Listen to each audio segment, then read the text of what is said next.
What is up, guys? It's Brillymister here, and welcome to today's video. Today's video is going to be a quick one. It's just a quick mini guide on a method that I've been shown on how to nicely AFK yourself to 120 or to 200 mil Necromancy. So this method is, once you've got it set up, completely AFK other than clicking your overload, and it can be upwards of 1.2 mil XP an hour at the higher levels, or sort of around the 1 mil XP per hour at 99 to sort of a little bit above that. Anyway, we'll get in with the video, and I hope this does help out some of you guys. So the first thing you're going to need is to get yourself a platypus pet. So you can get this easily down by Ooglog. You just need to pick yourself a couple of these lavenders. 2 or 3 should be enough. And then if you run all the way round to the south of Ooglog, then there's where the platypus is spawned. Then you just want to light the lavender. There's some platypuses there. And they will follow you, so you want to set up a couple of box traps and lure them into it. I don't know if it'll let me catch one because I have already got one, but I will show you the technique anyway. So yeah, just set yourself a couple of box traps, and then if you light the lavender, once you have a free pair of hands, light the lavender, and then you can sort of get them to kind of chase you, and you just have to lure them into the box traps. And can I catch one? Not convinced I can catch one because I got one already, but yeah. You lure them into the box traps. It takes a couple of attempts. I think it took me about 3 lavenders worth to actually manage to successfully lure one in there the first time. And once you got it, you just have to make sure you don't lose it again. Keep it fed. And is he going to go in there? Nope, nope. No, yeah, I don't think I can catch one because I have already got one. But yeah, so basically that is the technique for catching yourself a platypus. So on screen now you can see an overlay of my action bar, inventory, and my gear setup. For your action bar, you want to have your Spectral Scythe as your first ability on there. This will use a vast majority of adrenaline and does massive AoE damage, especially if you've got the Meteor Strike version of it unlocked. Second up is Death Skulls, then Soul Strike and Soul Slap, and then Touch of Death as your final ability. Don't bring any Conjures here, as I don't think they're efficient use of your adrenaline. You're better off using it just to juice your Spectral Scythe as soon as it comes off cooldown and as much as possible, just for that massive amount of AoE damage. For my inventory, I've got a load of overloads because you can stay here for quite a long period of time. Your platypus pet, which obviously you use to block. I've got some fishing bait to feed mine because he's an adult. If you don't have an adult one and yours is still a baby, it still works exactly the same. You just need to grind some fishing bait. So you have ground fishing bait as a food for it as a child. Then you want your Torstal Incense Sticks, Enhanced Excalibur, your Ancient Elven Ritual if you've got it. That's just for a bit of prayer and emergency healing. Some super restores or prayer potions, and some emergency food if you mess up at some point or accidentally end up out of the lure.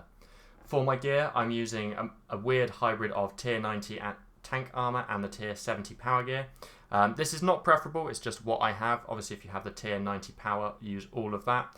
I have been considering swapping all to tier 70 power gear because you're pretty much on full hit points, or healing's not an issue here so once you're into the lure, so I might be able to swap to that. I'm personally choosing to use Silverhawk boots just because I'd like to get myself a nice little bit of agility XP alongside that. Ring of Death because it helps give you some extra adrenaline. Salve Ammi because it's susceptible to these, so there's no real better Ammi to use for this.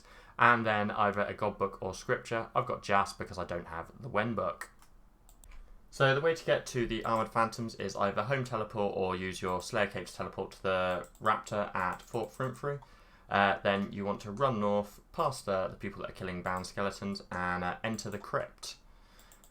Once you have made it inside the crypt, you need to run all the way into the west, and that's where you set up the lure. I found that Praying Mage through this first bit here can help a little bit with negating some damage, and I tend to overload here just to give me a little bit more defense as well. Setting up the lure can take a few attempts to get it correct, or like that. It took me a little while to learn how to do it, but once you do it, it's definitely worth it. The easiest way I have found to do it is to run all the way to the south here, and then run up into this correct spot here. And when you're halfway up or nearly there, you want to call your platypus, so your platypus goes to the south of you and will block all the creatures. Once you've got it into that, you can only then be attacked by one Armoured Phantom, and you can basically AoE them all down to your heart's content. Once you're here, you want to overload all your Torstal and light all your Torstal Incense Sticks. Penance Aura is the best one. I've got Penance Powders and Prayer Pots for if you're not on Penance Aura, but if you're on Penance Aura, then your prayer points will pretty much stay. They will go down a little bit, but they won't go down a huge amount. And yeah, you essentially only have to click now to loot what you choose to loot and to re-overload every now and then. Although if your overload drops, it's not the end of the world. You will still quite happily survive. It is that AFK. Like I said, the hardest bit is actually getting it into position and getting the lure there. But yeah, once your platypus is nicely to the south here, then he will protect you. The north will protect you by that wall. And yeah, you can just go ham at it. And the XP per hour here, it's not quite as good as the rituals and stuff like that, but this is way nicer to do than rituals. You can literally just AFK, play on another account, watch TV, chill out, do what you want. Whereas the rituals, you kind of have to pay attention and click on the spirits and stuff like that when they walk across and interact with the random events. And it's not that chill, not that relaxing. So personally for me, I think this is how I'm going to be doing most of 120. It's definitely something nice that I've been shown, and thought I would share it with you guys to hopefully help you guys out.